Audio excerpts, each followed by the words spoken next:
Assalamualaikum warahmatullahi wabarakatuh. Alhamdulillah rabbil alamin. Wassalatu wassalamu ala ashrafil anbiya'i wal mursalin wa ala alihi wa sahbihi ajma'in. Allahumma anfa'na bima 'allamtana wa 'allimna ma yanfa'una wa zidna 'ilma. Faqala asy-syaikhu asy-syarihu wal qudratu. والقدرة صفة تؤثر في الشيء عند تعلقها به، وهي إحدى الصفات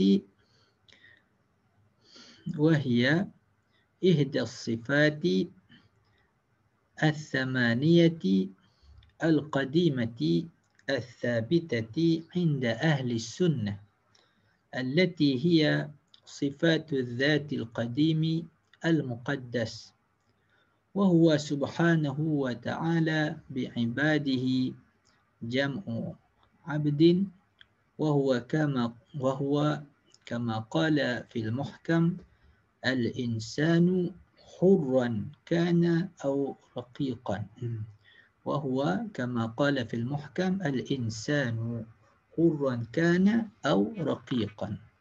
فقد دعا صلى الله عليه وسلم بذلك في أشرف المواطن الحمد لله الذي أنزل على عبده الكتاب سورة الكهف، وسبحان الذي أسرى بعبده ليلا سورة الإسراء. وقال أبو علي الدقاق ليس للمؤمن صفة أتم ولا أشرف من العبودية، كما قال القائل لا تدعني بيا عبدها فإنه أشرف أسمائي.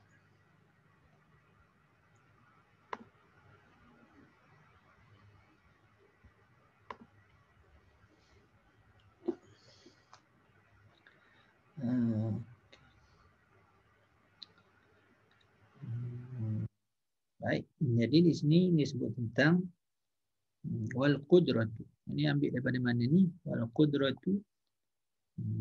Arahnya ialah kata pengarang musannif rahimahullah taala Asy-Syaikh Abi Syuja' rahimahullah taala, kata dia lepas daripada fa'ajabtuhu, maknanya aku sambutlah, aku tunaikanlah permintaan mereka itu. Di samping itu macam mana? Raghiban ila Allah taala, aku berharap kepada Allah taala fit taufiq lis-shawab, supaya aku diberi taufik kepada yang betul. Innahu ala ma yasha'u qadir. Di situ tempat qadir wa huwa innahu, semuanya Allah taala itu di atas setiap sesuatu itu adalah sangat berkuasa. Wallahu ala kulli syai'in qadir. Wallahu ala kulli syai'in qadir. Allah di atas setiap sesuatu itu adalah maha berkuasa. Jadi di sini innahu ala ma yasha'u qadirun. Dan semuanya Allah Ta'ala itu di atas apa yang dia kehendaki adalah sangat berkuasa. Jadi nak tekanlah tentang berkuasa di sini. Maknanya apa yang Allah Ta'ala kehendaki, benda itu boleh dibuat. Maknanya benda itu boleh dilakukan. Itu maknanya kita ada kehendak kita tak boleh dibuat. Kita hendak begini, kita hendak begitu, kita hendak terbang di langit, kita nak umur panjang, tak mati-mati di dunia ini, tetapi kita tidak berkuasa untuk untuk menyempurnakan hasrat tadi. Tapi Allah Ta'ala ala ma yasha'u qadir. Allah Ta'ala di atas apa yang dia kehendaki, semuanya boleh jadi. Ni kata kata barang nak barang jadi ni kata. Apa yang kita nak semua dapat. Ini juga menunjukkan tentang adanya Tuhan. Ada setengah orang Arab Badui ditanya, Tuhan ni ada ke tak ada? Jawab dia, dia kata Tuhan tu ada lah. Apa tanda Tuhan tu ada? Dia kata kerana ada sebahagian daripada benda yang kita hendak tapi tidak dapat. Kita hendak anak, tak dapat anak contohnya. Kita nak harta banyak, tak dapat. Ada benda yang kita tak dapat. Tak ada harta banyak tapi tak dapat halang penyakit datang dan seumpamanya. Jadi menunjukkan ada benda yang kita hendak tapi tak dapat. Tapi apa yang Allah Ta'ala kehendaki mesti dia dapat buat. Itu qadir. Wallahu ala ma yasha'u qadirun. Oleh kerana itu aku berharap Allah Ta'ala beri taufik, iaitu kehendak dia supaya aku boleh berbuat kebajikan ini, boleh buat kebaikan ini. Apa dia? Iaitu menulis matan. Menulis matan. Baik.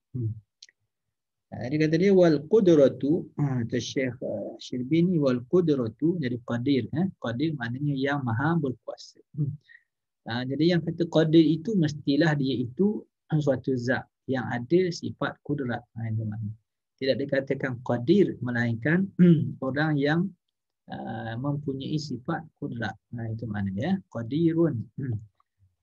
Maknanya Allah yang bersifat dengan kudrat.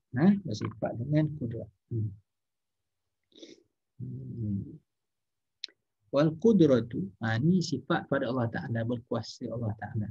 Manusia pun boleh panggil qadir. Qadir berkuasa, tapi kuasa dengan qadar manusia lah. Tak sama dengan Allah Ta'ala. Itu kuasa yang mutlak. Allah Ta'ala ni qadir. Boleh kata dia itu berkuasa. Dia ni berkuasa. Maknanya dia mampu, berkemampuan. Dia berkemampuan. Qadir.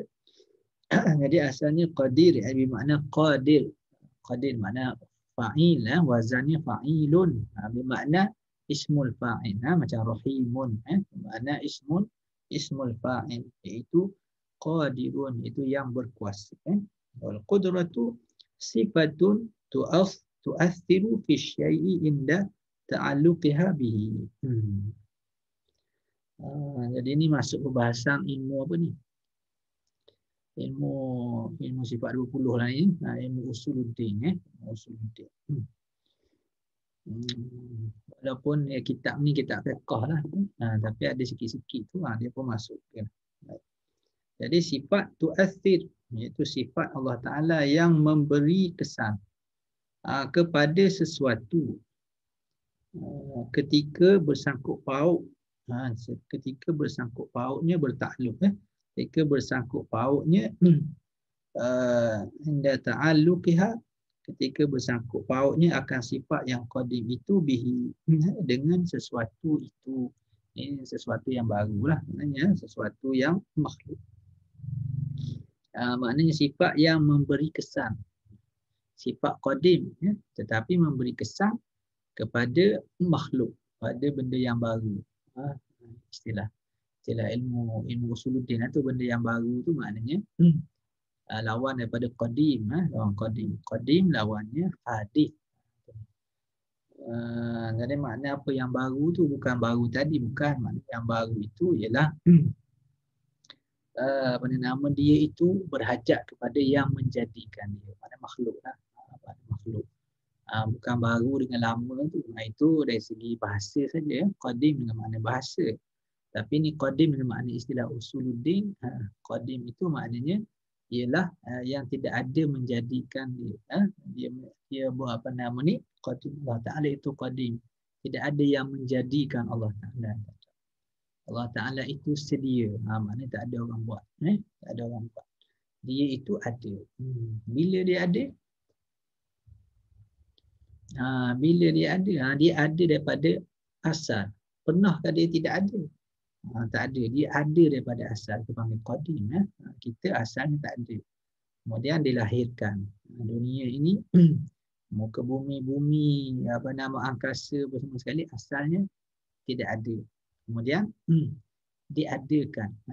Diadakan. Allah Ta'ala yang mengadakan. Asalnya tidak ada. Kemudian Allah Ta'ala mengadakan. Allah Ta'ala sendiri tak ada yang mengadakan. Tapi dia ada. Senangnya nak kata qadim ni, Allah Ta'ala itu ada sebelum adanya masa. Masa belum berjalan lagi, Allah Ta'ala ada. Kana Allah wa lam yakun qablahu syai'. Allah Ta'ala ada dan tidak ada apa-apa pun sesuatu sebelum itu. Jadi ni i'tiqad kita lah. Qadim, perbahasan tentang qadim ni panjang lah kan. Kait dengan bakok, kait dengan apa nama kidam bakok, itu perbahasan seperti itu. Jadi nak pergi pada bahas ni bab kudrat ni, kudrat.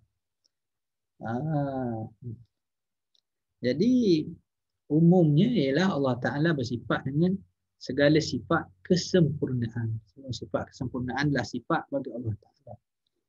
Tapi bila kita kata begitu, maknanya kadang-kadang susah untuk untuk memahaminya. Oleh kerana itu ulama-ulama pun menentukan sebahagian daripada sifat itu, iaitu memanglah umumnya semua sifat kesempurnaan adalah sifat Allah Ta'ala.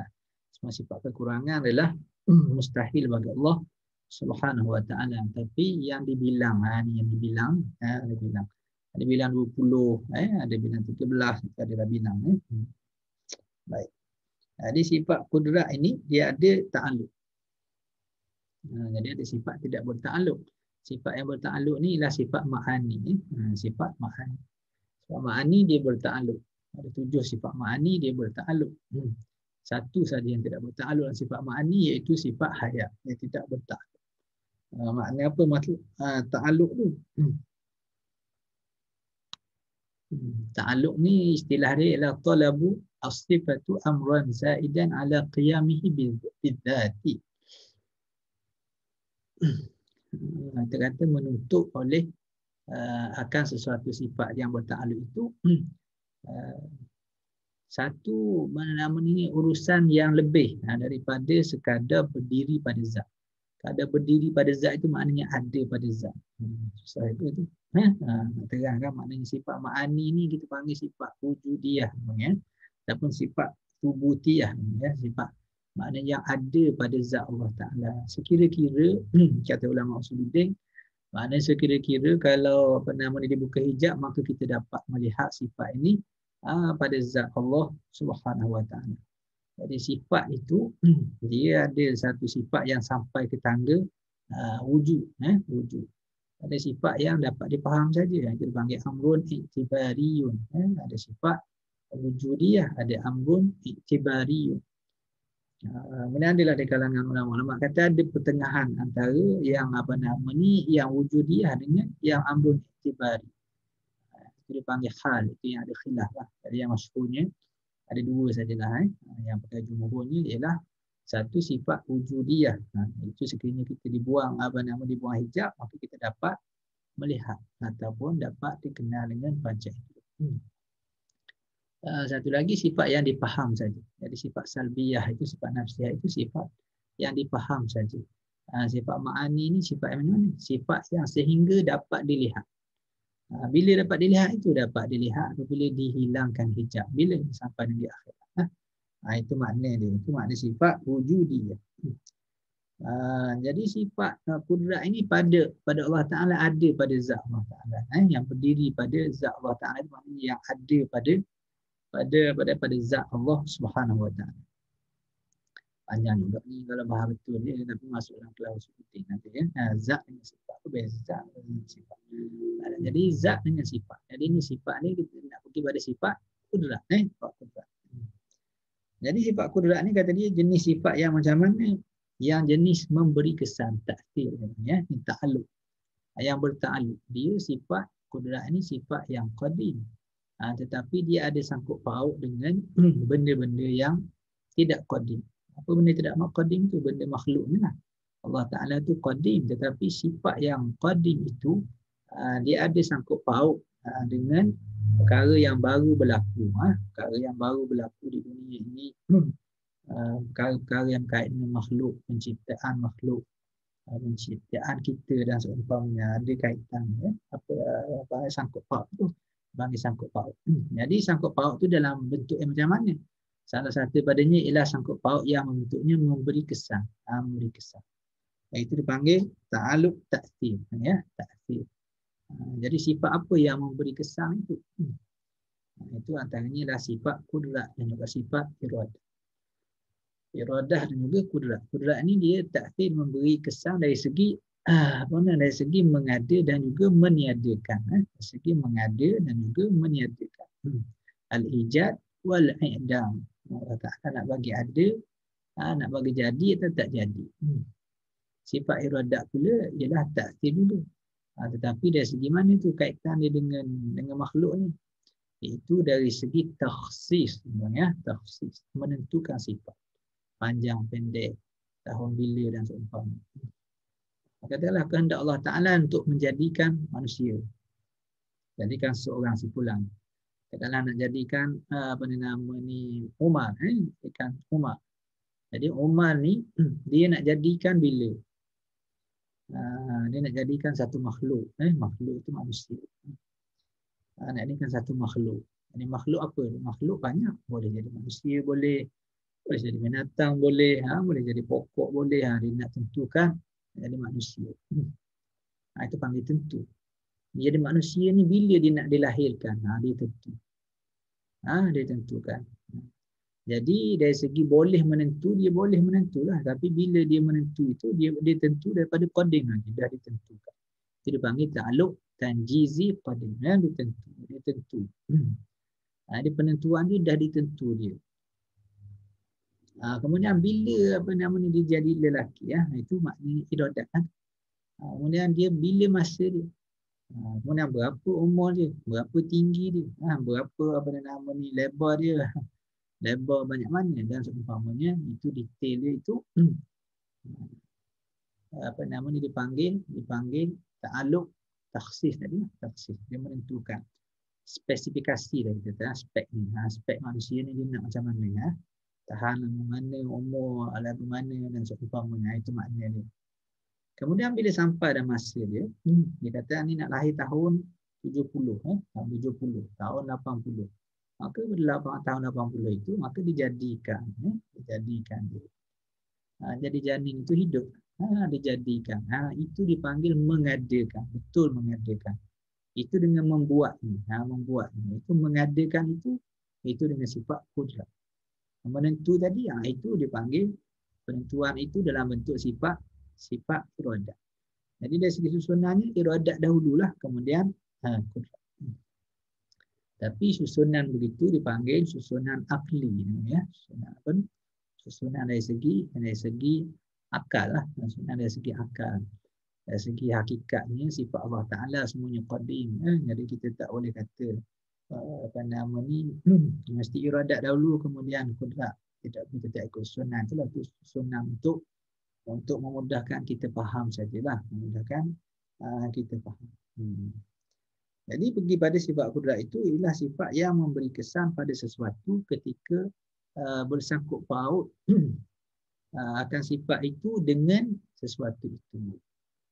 Jadi bila apa nama ni sifat kudrat itu sudah bersangkut paut dengan apa namanya dengan makhluk yang hendak dijadikan tadi, maka jadilah makhluk itu. Jadilah makhluk itu. Itu maknanya. Kalau terang sikit ni, kalau nak terang semua maknanya habis 40 lah kita terang. Tak apalah tu. Sampai situlah maknanya. Jadi Allah Ta'ala wallahu ala kulli syai'in qadir. Allah Ta'ala atas setiap sesuatu itu adalah maha berkuasa. Jadi maha berkuasa itu berkuasa macam mana? Berkuasa ni pada perkara yang mungkin. Dia panggil mungkin. Tidak berkait dengan perkara yang wajib, tidak berkait dengan perkara yang mustahil. Ini adalah perbahasan dia, bahasan ni. Contohnya boleh tak Allah Ta'ala buat satu Tuhan lain yang sama macam dia? Boleh tak?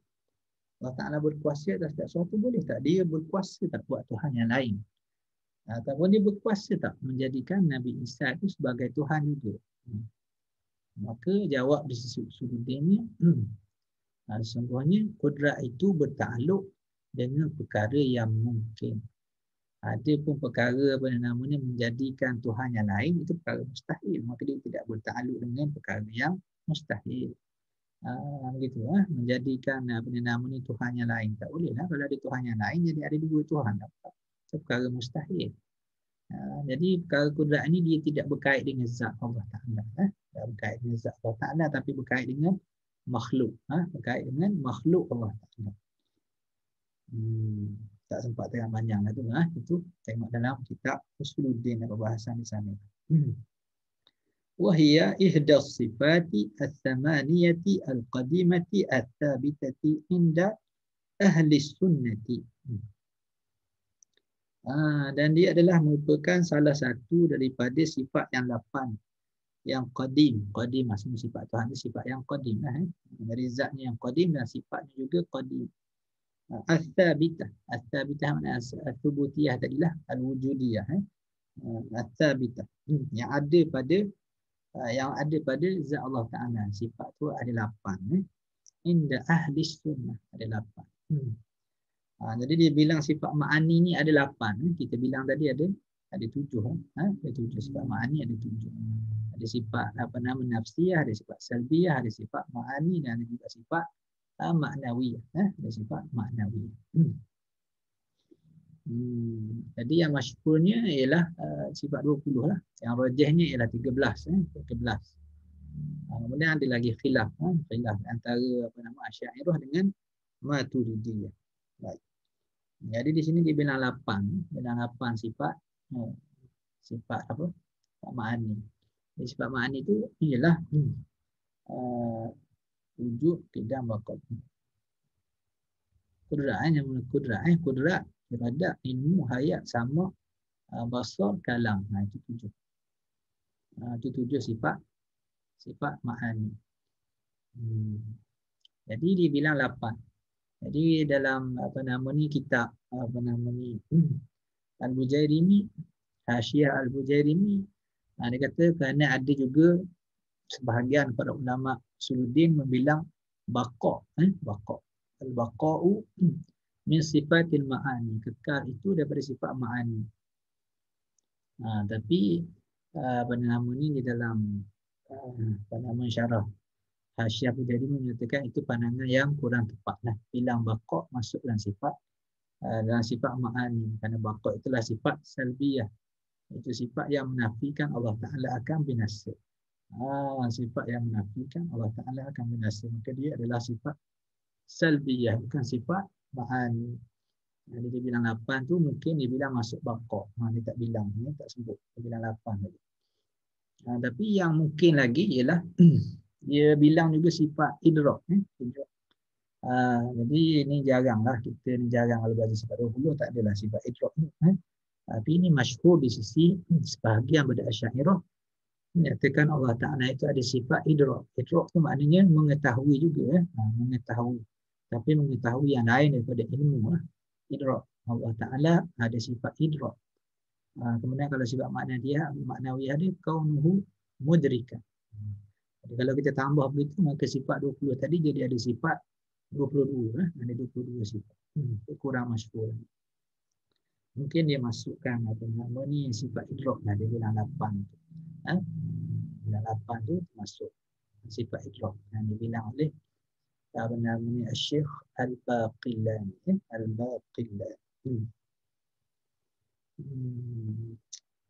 Kalau Maturidiyah ditambah satu sifat takwin. Sifat takwin. Kaunuhu ta'ala mukawwinan. Jadi ni yang bilang 8 ni maknanya dia Asy'ariyah lah. Asy'ariyah bilang 8 dengan tambahan sifat idrak. Jadi katanya ialah sifat sifat yang 8 yang qadim lagi yang sabit di sisi ahli sunnah. Jadi ahli sunnah ni istilah tu muncul awal pada zaman Rasulullah SAW, tapi penentuan siapa ahli sunnah itu panjanglah cerita dulu. Tapi mutaakhir itu bila kata Asy'ariyah ataupun Maturidiyah maka termasuk di kalangan mereka lah ahli sunnah wal jamaah. Tapi sebenarnya bukan mereka sajalah. Bukan mereka saja. Banyak lagi yang lain. Tapi bila dah mutaakhir itu tinggal Asy'ariyah dan Maturidiyah. Dan ditambah dengan As-Salafiyah. As-Salafiyah. As-Salafiyah sebagaimana kitab Al-Imam Abu Zahrah. Imam Abu Zahrah masukkan itu di kalangan ahli sunnah. Mungkin juga Syekh Abdul Hadi Awang dia pun masukkan itu di kalangan ahli sunnah. Walaupun ada khilaf di kalangan Asy'ariyah, Maturidiyah dan Salafiyah, dia ada khilaf ni dalam tiga-tiga ni, tapi khilaf itu di dalam furu' akidah ni. Jadi usul akidah semuanya sepakat. Allah Ta'ala ada sifat. Mu'tazilah dia kata Allah Ta'ala tak ada sifat. Allah Ta'ala berkuasa tapi berkuasa dengan zat. Allah Ta'ala mendengar dengan zat. Kita kata Allah Ta'ala mendengar dengan sifat sama. Allah Ta'ala berkuasa dengan sifat kudrat. Tapi hakikat ni tak bolehlah asingkan zat dengan sifat. Tak bolehlah sifat bersendirian. Hakikat sifat itu berdiri pada zat. Jadi sebenarnya ialah zat Allah Ta'ala yang berkuasa itu, zat Allah Ta'ala lah yang berkuasa. Tak boleh kata kudrat itu yang berkuasa. Hakikatnya itu orang panggil majas dia lah. Hakikatnya pada zat Allah Ta'ala itu. Itu. Jadi ahli sunnah itu kalau ikut Syahrastani, dia kata orang yang menyatakan pada nama ni ahli sunnah itu orang yang mengisbatkan sifat. Maka orang yang itu dahulu dipanggil as-sifatiyah. As-sifatiyah. Orang yang menyatakan Allah Ta'ala itu ada sifat. Dia orang kata Allah Ta'ala tak ada sifat. Dia ada zat saja, berkuasa dengan zat. Itu. Jadi orang Mu'tazilah ni dia beriman dengan sifat maknawiyah. Sifat maknawiyah itu tak boleh. Kita tak beriman dengan dia. Sifat maknawiyah walaupun kita tak bilang. Allah Ta'ala mestilah dia berkuasa. Tapi dia ada sifat kudrat, itu dipanggil sifat ma'ani. Jadi Mu'tazilah kata dia berkuasa tapi bukan berkuasa dengan kudrat. Bukan, dia berkuasa dengan zat. Jadi itu perbahasan. Di sisi ahli sunnah. Jadi akidah ni dia tak boleh yang lain. Jadi kita mesti dalam ahli sunnah. Kalau dalam mazhab Hanafi, mazhab Syafi'i, mazhab Maliki, mazhab Hanbali, yang tu semua kita kata betul. Boleh sah beribadat dengan mana-mana mazhab. Betul. Itu dia. Tetapi dalam akidah tak boleh. Dengan Khawarij tak boleh. Tak boleh dengan Syiah tak boleh. Dengan Mu'tazilah tak boleh. Kafir tetap kafir, itu satu bab lain boleh. Masih lagi orang Islam. Tetapi ada bid'ah dari segi akidah. Ada bid'ah itu kadang-kadang sampai mengkafirkan. Ada bid'ah itu kadang-kadang tidak lagi mengkafirkan. Ilmu akidah lah tu. Allati hiya sifatu al-dhati al-qadim al-muqaddas. Jadi sifat itu ialah sifat zat. Ada juga sifat af'al. Ni sifat zat. Maknanya sifat zat itu sifat orang panggil zat Allah Ta'ala yang qadim. Ini adalah perbahasan yang lebih kurang. Jadi sifat yang mana-mana? Sifat menghidup dan mematikan. Kita panggil sifat apa nama ni? Sifat af'al. Sifat af'al. Jadi sifat af'al ni apa kaitan dengan zat yang qadim? Ini adalah perbahasan yang panjang. Perbahasan yang panjang dalam ilmu usuluddin. Kita sampai di situ sajalah. Wa huwa subhanahu wa ta'ala bi'ibadihi, dan Allah Subhanahu wa ta'ala itu dengan hamba-hambanya. Kemudian diterang, hamba itu, ibad itu jam'u abdin. Jamak pada perkataan abdun, hamba. Ibad, jamak dia ibad. Jadi abdun ni jamak dia banyak lagi. Lain daripada ibad ada lagi. Abidun pun jamak dia juga. Ibadun ada 7-8 jamak. Jadi ibad jamak bagi abdun, hamba. Wahuwa, dan huwa itu balik pada abdun. Abdun itu kama qala fil muhkam, sebagaimana yang telah menyebutkan oleh tak tersebut siapa qala, dia tak kata qila atau qala. Tapi tak sebut fa'il ni. Maka kita kena takdir sendirilah. Qala makna muallif ni lah. Qala fil muhkam. Muhkam tu nama kitab. Nama kitab. Kitab ni macam kamus gitulah. Nama dia Al-Muhkam. Nama dia ni. Nama kitab ni Al-Muhkam wal Muhitul A'zam. Al-Muhkam wal Muhitul Al-A'zam. Libni Sayyidi. Tukang tulis dia Ibnu Sayyidi. Jadi kita kata kama qala, tambah tak apa di situ.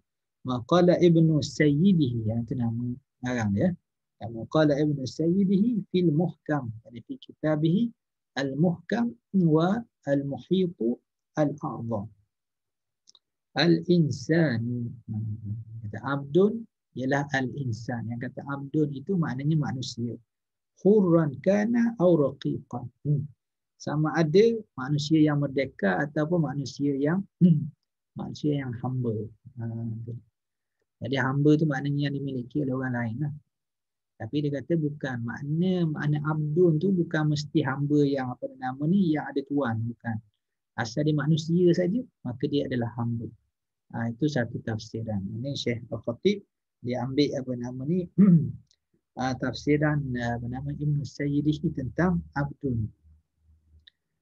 Di perbahasan ni panjang abdun. Jadi senangnya semua yang selain daripada Allah Ta'ala, semua makhluk dia adalah hamba dia semua sekali. Itu segi umum.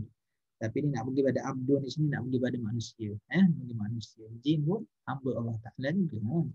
Tapi bi'ibadihi dan nak di sini ialah tentang manusia dengan hamba-hambanya, dengan manusia.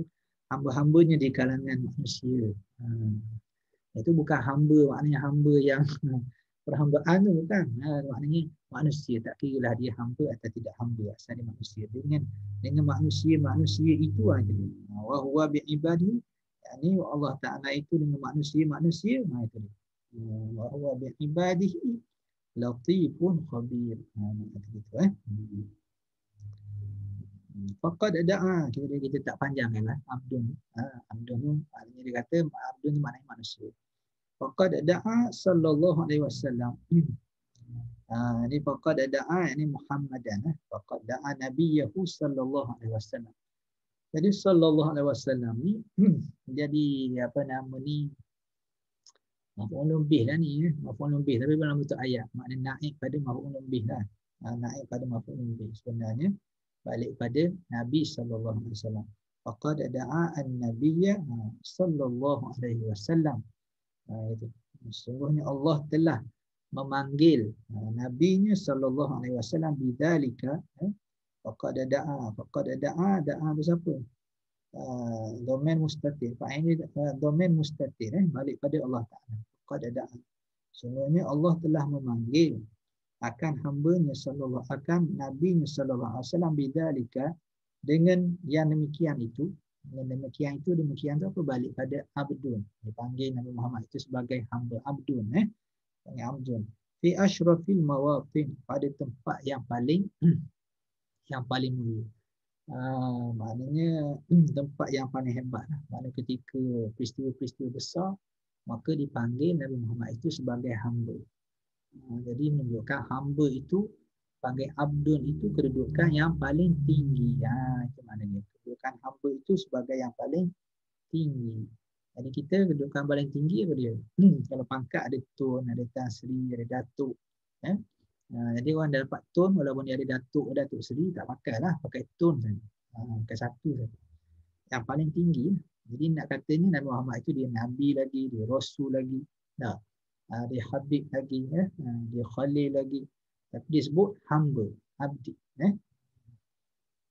Seperti firman Allah Ta'ala, Alhamdulillahilladzi anzala ala abdihi al-kitab wa lam yaj'al lahu iwaja.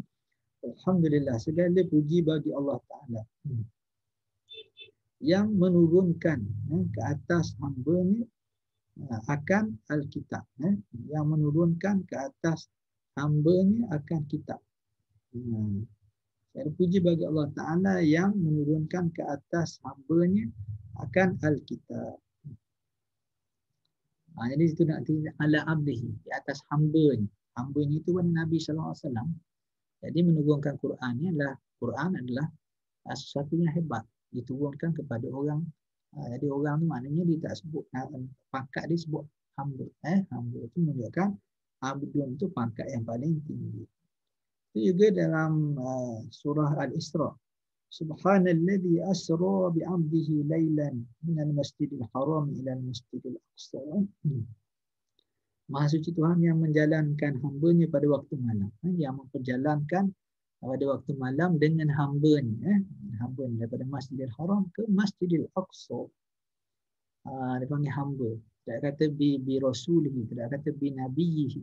Dia kata bi abdihi. Menunjukkan hamba itu yang paling tinggi kedudukan. Jadi itu hamba yang macam mana? Hamba yang sempurna kita panggil lah. Hamba yang sempurna. Semua orang hamba Allah Ta'ala, semua hamba Allah Ta'ala, tapi kita hamba Allah Ta'ala. Cuma bila yang Allah Ta'ala perintah, kita tak buat. Allah Ta'ala larang, kita buat. Maksudnya kita hamba yang apa nama ni, hamba yang derhaka. Jadi hamba yang sempurna ni hamba yang taat. Apa yang Allah Ta'ala suruh maka buat semua sekali. Tak boleh buat, maka cuba juga buat. Cuba buat. Tengok Nabi SAW berusaha sungguh untuk buat. Itu maknanya hamba yang sebenar. Bukan hamba yang derhaka. Hamba yang sebenar itu hamba yang tinggi kedudukan. Ialah bila cerita tentang Palestin ni, sedihlah baca subhanallazi asra bi 'abdihi lailan min al-aqsa. Jadi ramai orang bila dah ditawan Palestin tu, dia kata kita tunggu Nabi Imam Mahdi sajalah. Menunggu Imam Mahdi. Tidak dinafikan bahawa Rasulullah SAW menyebut tentang Imam Mahdi. Akhir zaman, orang Yahudi akan berkumpul di Baitul Maqdis, dan nanti ada pokok yang akan bercakap dengan orang mukmin.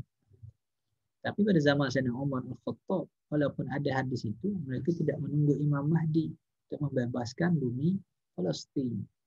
Begitu juga pada zaman Salahuddin Al-Ayyubi, walaupun mereka beriman dengan hadis itu, beriman dengan Imam Mahdi, tetapi dari segi kewajipan syarak ni ialah membebaskan saudara-saudara di bumi Al-Aqsa. Mereka berjihad. Allah Ta'ala memberikan kemuliaan kepada mereka, membuka Palestin, buka Baitul Maqdis.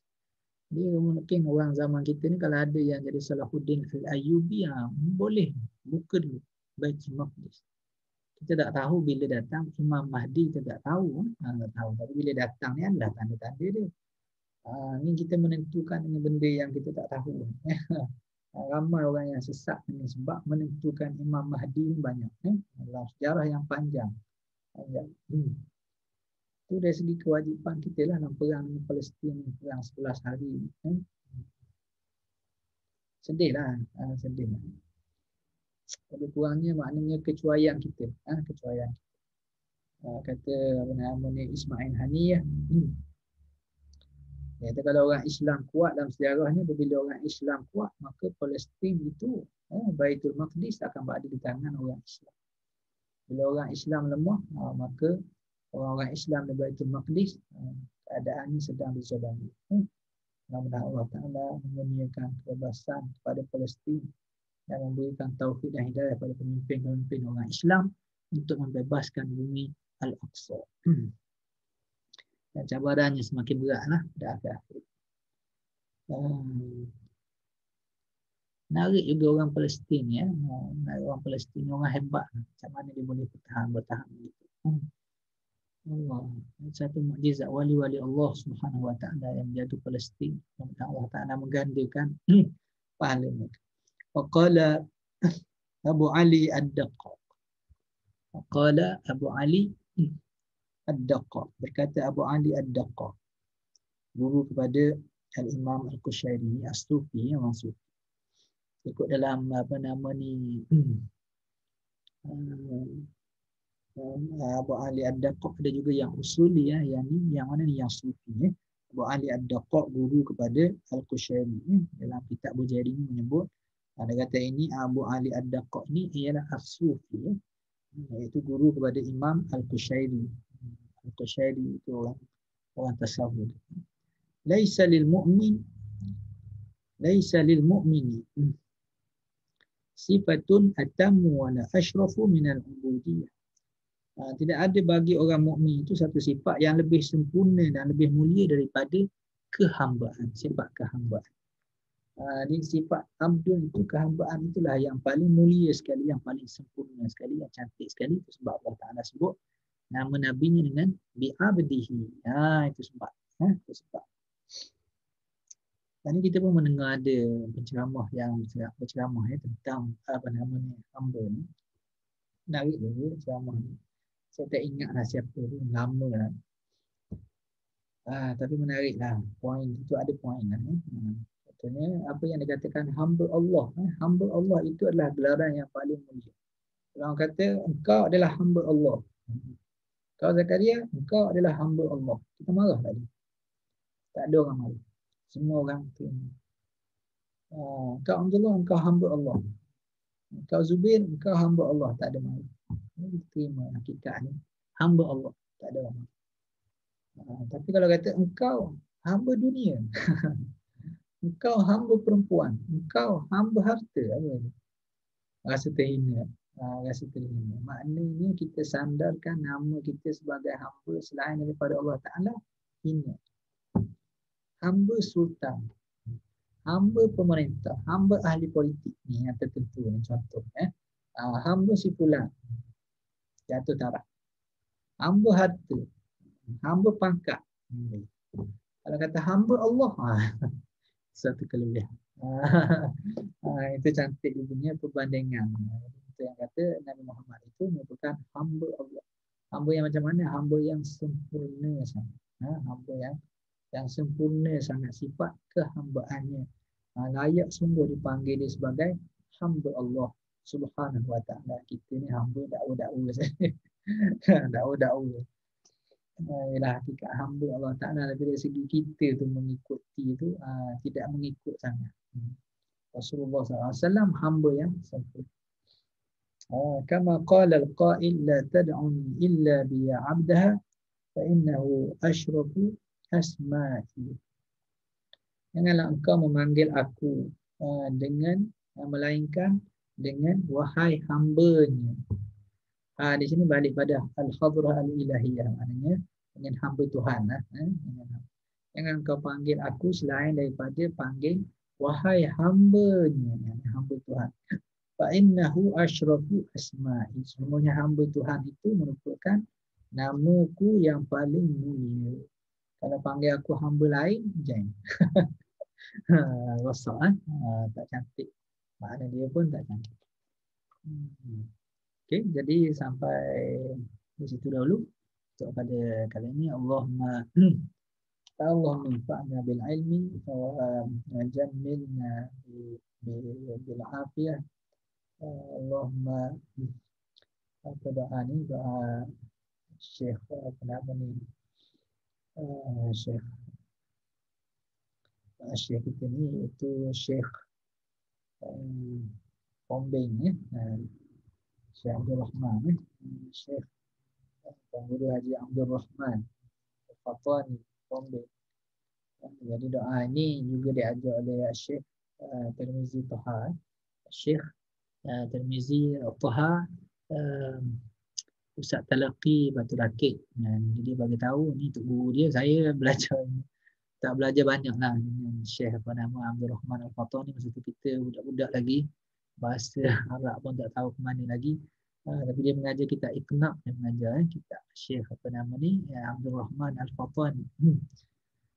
Dia kata Syekh Tirmizi, jadi biasanya untuk guru dia ni baca bila habis belajar ni lah. Allahumma fa'na bil ilmi wa zayyinna bil hilmi wa jammilna bil afiyah. Dan kemudian untuk guru utama wa akrimna bit taqwa, kita membaca itu juga. Wa sallallahu ala sayyidina Muhammadin wa ala alihi wa sahbihi wa baraka wa sallam. Assalamualaikum warahmatullahi wabarakatuh.